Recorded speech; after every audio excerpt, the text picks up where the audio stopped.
Big boss Malayalam season 6-ൽ ഒരുപാട് പ്രതീക്ഷകളോടുകൂടി വന്ന wild card എൻട്രികളാണ് പൂജ, സിബിൻ, സായി, അഭിഷേക്, ശ്രീകുമാറൊക്കെ. പക്ഷേ നിർഭാഗ്യവശാൽ അസുഖത്തെ തുടർന്ന്, ആരോഗ്യ പ്രശ്നങ്ങളെ തുടർന്ന് സിബിനും പൂജയും ഒക്കെ ബിഗ് ബോസ് വീട്ടിൽ നിന്നും പോവുകയായിരുന്നു. എന്നാൽ വീണ്ടും ഒരു നിരാശപ്പെടുത്തുന്ന ഒരു വാർത്ത തന്നെയാണ് ഇപ്പോൾ പുറത്തു വന്നിരിക്കുന്നത്. അതായത് രാവിലെ തന്നെ കൺഫെഷൻ റൂമിലേക്ക് സായി പോയി. രാവിലെ സായിക്ക് ഭയങ്കര പെയിൻ ആയിരുന്നു.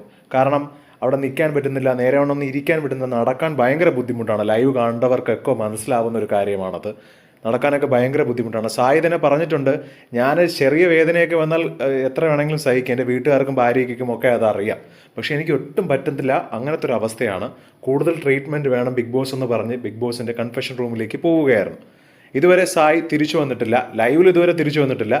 പക്ഷേ ഇനി തിരിച്ചു വരുമോ എന്നുള്ള കാര്യം സംശയമാണ്. സായിക്ക് ഭയങ്കര പെയിനാണ്, നടുവേദന, കാലിന് നല്ല പെയിനുണ്ട്, ഇതൊക്കെ ഉണ്ട്. ഇനി ജാൻമണിയുടെ വല്ല ശാപമാണോ ഇതൊക്കെ എനിക്കറിയത്തില്ല. കാര്യം ജാൻമണി അതിനുശേഷം പവർ റൂമിൽ വരുന്ന എല്ലാവർക്കും ഇതേ പ്രശ്നങ്ങളാണ്. നടുവേദന, കാലുവേദന, നടക്കാൻ പറ്റുന്നില്ല എന്നുള്ള രീതിയിലാണ് എല്ലാവരും പൊയ്ക്കൊണ്ടിരിക്കുന്നത്. എന്ത് മായമാണോ, തന്ത്രമാണോ, പ്രാക്കാണോ എന്നൊന്നും അറിയില്ല. എന്തായാലും നിങ്ങൾക്ക് ഇതിനെക്കുറിച്ചുള്ള പറയാനുള്ള അഭിപ്രായം താഴെ